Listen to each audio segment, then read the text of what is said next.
नमस्कार दोस्तों, मैं हूं आलोक। स्वागत है आप सभी का आप सभी के अपने ही यूट्यूब चैनल आलोक्स ब्लॉग पर। दोस्तों, इंडोर प्लांट्स जो होते हैं वो बिना फूलों के हमारे गार्डन के अंदर जो खूबसूरती क्रिएट करते हैं, शायद फूलों वाले पौधों के अंदर जो है उतनी खूबसूरती निखर के नहीं आती है। सबसे मेन बात ये है कि ये पौधे बहुत ही कम केयर में जो है वो हमारे लिए ना कि एक बेटर एयर प्योरीफायर का काम करते हैं, बल्कि जो है अपनी खूबसूरत ऑर्नामेंटल लीव्स से जो है हमारे गार्डन के अंदर खूबसूरत लुक भी क्रिएट करते हैं।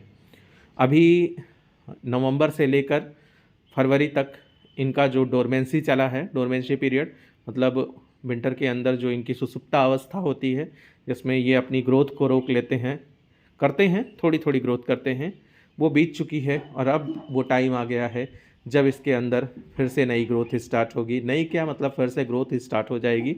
और अब ये पौधे जो है हमारे गार्डन के अंदर जो है अच्छा करेंगे। तो चलिए, आज की इस वीडियो के अंदर हम वो सारी चीज़ें डिस्कस करते हैं जिसको करने के बाद हमारे इन पौधों के अंदर ना कि अच्छी ग्रोथ होगी, बल्कि जो है हमारे गार्डन के अंदर ये पूरे साल भर खूब अच्छा करेंगे, अच्छी ग्रोथ करेंगे। अच्छी ग्रोथ के साथ साथ जो है इनके खूबसूरत लीफ से हमारे गार्डन के अंदर अच्छा लुक भी जो है वो क्रिएट होगा। कुछ पौधे तो ऐसे थे जिन्होंने विंटर के अंदर भी अपनी ग्रोथ बिल्कुल भी नहीं बंद करी थी, थोड़ी थोड़ी करके ग्रोथ इनके अंदर होती रही थी। सबसे पहला काम जो आपको करना है वो है डोरमेंसी के अंदर या फिर विंटर के अंदर इनकी जो लीव्स जो हैं वो ख़राब हो गई हैं। हालांकि सारी लीव्स नहीं ख़राब हुई होंगी, कुछ ख़राब हुई होंगी, तो उनको कट करके निकालना। क्योंकि और वो ब्रांचेज जो किसी तरीके से रॉट हो गई हैं या फिर जो है उनके अंदर कुछ आपको दिक्कत दिखाई दे रही है, उन सबको भी आप प्लांट्स के अंदर से हटा दीजिए। अगर कटिंग लगा सकते हैं तो उन खराब ब्रांचेस से आप कटिंग लगा लीजिए। पत्तियों को तो फिर फेंक ही देना है, कंपोस्ट बिन वगैरह में आप उठाकर डाल दीजिए और उसके बाद जो है आप उसकी खाद बना सकते हैं। लेकिन इस तरीके से अगर कोई ब्रांच मिल जाती है तो उसकी आप कटिंग लगा सकते हैं। कटिंग लगाकर आप नया पौधा भी तैयार कर सकते हैं। तो पहला काम तो सबसे पहले आपको जो है पौधे की सफाई कर लेनी है, क्योंकि अब शायद ही कोई लीफ ऐसी हो जो अब ख़राब होगी, क्योंकि अब वो टाइम बीत चुका है जिसके अंदर जो है पुरानी लीव्स के ख़राब होने के चांसेस रहते थे। मैं ये पुरानी लीव्स जो होती हैं, ये इनका लाइफ साइकिल जो होता है वो कंप्लीट जब हो जाता है तो ये पौधे के अंदर से जाती ही जाती है। तो इसको लेकर बहुत ज़्यादा टेंस होने की या फिर घबराने की ज़रूरत नहीं है। ऊपर की जो न्यू और फ्रेश लीव्स होती हैं ये ऐसे ही खूबसूरत पुराने तरीके से जो है आपको दिखती रहेंगी। दूसरा काम आपको करना है सभी पौधों की मिट्टी की गुड़ाई। मिट्टी की गुड़ाई बहुत ज़्यादा ज़रूरी होती है। हम वैसे भी तो मैंने विंटर के अंदर भी आप लोगों को बताया था कि समय समय पर मिट्टी की गुड़ाई आप लोगों को करती रहनी चाहिए। मैंने मैक्सिमम जो है अपनी गुड़ाई वगैरह जो है कंप्लीट कर ली है। उधर उस साइड के जो पौधे हैं उनके अंदर नहीं हो पाई है, वरना धीरे धीरे करके मैं कर ही रहा हूँ। मल्चिंग मैंने जो करी थी वो धीरे धीरे मल्चिंग में हटा रहा हूँ। मल्चिंग हटाने के साथ साथ जो है गुड़ाई का काम भी जो है मेरा चल रहा है। तो ये काम आपको कर लेना है। मिट्टी की गुड़ाई करने के बाद जो है जो भी पानी वगैरह आप देंगे वो अच्छे से रिस कर पूरा नीचे तक पहुंच पाएगा, और साथ ही साथ जो है हवा का प्रवाह जो है वो भी अच्छा रहेगा, तो पौधे की रूट्स के लिए वो फ़ायदेमंद होगा। अगर रूट्स हेल्दी रहेंगी तो पूरा का पूरा पौधा जो है आपका हेल्दी बना रहेगा। तो दूसरा काम आपको ये कर लेना है। तीसरा काम आपको ये करना है कि आपको अपने सभी पौधों में थोड़ी थोड़ी करके खाद जो है वो देते रहना है। अभी जो है वो मार्च का टाइम धीरे धीरे करके आ जाएगा, और जब आपके पास पौधे ज़्यादा होते हैं तो फिर होता क्या है, हम कुछ पौधों को फर्टिलाइज़ कर पाते हैं, कुछ पौधे हमारे बिना फर्टिलाइज़र के रह जाते हैं।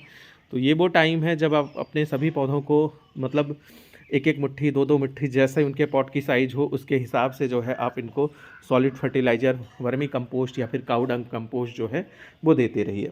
दूसरा काम आपको ये कर लेना है। उसके बाद फर्टिलाइज़र और गुड़ाई के बाद जो अगला काम आता है वो है पौधों को जो है उनकी सनलाइट रिक्वायरमेंट के हिसाब से प्लेस देना। ये बहुत ज़्यादा ज़रूरी होता है कि किसी भी पौधे को जो है उसके रिक्वायरमेंट के हिसाब की जगह जो है मिले। अगर वो ज़्यादा धूप चाहता है तो ज़्यादा धूप वाला एरिया मिले, कम धूप चाहता है तो कम धूप वाला एरिया मिले। तो अगर इंडोर प्लांट की बात करी जाए तो इनको ऐसा एरिया पसंद होता है जहाँ पूरे दिन की अच्छी ब्राइट लाइट आती रहे, वरना ऐसी जगह पर भी आप इनको रख सकते हैं जहाँ पर मॉर्निंग की इस तरीके से थोड़ी बहुत डायरेक्ट सनलाइट आए और उसके बाद पौधा पूरे दिन जो है वो अच्छी ब्राइट लाइट के अंदर रहे। तो दूसरा काम आपको ये करना है कि इनकी रिक्वायरमेंट के हिसाब से आपको सनलाइट एरिया इनको प्रोवाइड करना है। अगला काम जो आपको करना है वो है वाटरिंग फ्रिक्वेंसी को बढ़ाना। अभी हम इनको जो वाटरिंग दे रहे थे, मतलब पानी जो दे रहे थे, वो बहुत ही जो है देखभाल करके और सोच समझ के दे रहे थे, जिससे हमारे पौधे ख़राब ना हों। और होना भी चाहिए, क्योंकि अगर आप पानी ज़्यादा देकर पौधों को मार देते हैं तो उससे ज़्यादा तकलीफ़देह और कोई बात नहीं होती है। तो वाटरिंग फ्रिक्वेंसी को आपको पहले से बढ़ा देना है। पानी आप जिस हिसाब से दे रहे थे उससे ज़्यादा दीजिए, क्योंकि अब ये उस वाटर को जो है वो ऐसा समय आ गया है, चूँकि गर्मी वातावरण में थोड़ी गर्मी बढ़ गई है, तो ऊपर से भी जो है वाष्पित करके निकाल सकेंगे। क्योंकि ठंडी जब ज़्यादा होती थी तो सारा का सारा वाटर मिट्टी के अंदर जो है होल्ड होकर रहता था, लेकिन अब ऐसा नहीं होगा। आप जो पानी देंगे वो ऊपर से भी वाष्पित होकर निकल जाएगा और नीचे ड्रेनेज होल से भी। तो और ज़रूरत भी इनकी यही होती है कि जब थोड़ी गर्मी बढ़ जाती है तो इनकी मिट्टी के अंदर एक मॉइस्चर लेवल को मेंटेन करके रखना ज़रूरी होता है। अगला काम जो आपको करना है वो है इनको मिस्टिंग करके वाटरिंग देना। पौधों की पत्तियों के ऊपर जो डस्ट जमा होता है वो इनकी प्रकाश संश्लेषण की क्रिया को बाधित करता है। तो अगर हम पौधों को नहलाकर पानी देते हैं तो पत्ते साफ हो जाते हैं, जिससे उनके रंध्र जो इनको जहाँ से उनको प्रकाश संश्लेषण करना होता है वो ओपन हो जाते हैं और पौधा हमारा पहले की अपेक्षा बहुत अच्छा कर पाता है। तो मिस्टिंग करके भी वाटरिंग आपको अब शुरू कर देनी है। अगला काम जो करना है वो बीड्स वगैरह को जो है वो पौधों के अंदर से निकालना। बहुत सारे हमारे ऐसे पौधे होंगे जिनके अंदर फालतू बीड्स वगैरह जो है वो निकल आए होंगे। आप देखभाल करके उन सारे बीड्स को जो है वो हटाते रहिए। नेक्स्ट काम जो करना है वो है प्लांट्स की कटिंग्स को लगाना। बहुत ज़रूरी है। मैं आप लोगों के साथ वीडियो भी शेयर करूंगा कि इस टाइम पर आप कौन कौन से प्लांट की कटिंग जो है वो लगाकर जो है अच्छा रिज़ल्ट पा सकते हैं। तो आप इस टाइम पर इन प्लांट्स की कटिंग को लगाइए। कटिंग्स इनकी बहुत आसानी से चल जाएंगी, क्योंकि रेनी सीजन के बाद यही वो समय है जब हमारे प्लांट जो है वो कटिंग्स लगाने पर जल्दी से जल्दी जो है वो ग्रो कर जाते हैं। मैंने तो कुछ कटिंग्स जो हैं वो ऑलरेडी लगा भी ली हैं और कुछ मैं आप लगाऊंगा तो आप लोगों के साथ भी जो है वो ज़रूर शेयर करूंगा। तो बस इतना सारे काम आपको अपने इंडोर गार्डन के अंदर जो है अब शुरू कर देना है। कैसी लगी आपको मेरी ये वीडियो कमेंट सेक्शन में जाके ज़रूर बताइएगा। ऐसी ही किसी नई वीडियो नए अपडेट के साथ मिलते हैं आप लोगों से किसी नई वीडियो के अंदर। तब तक के लिए bye bye and take care.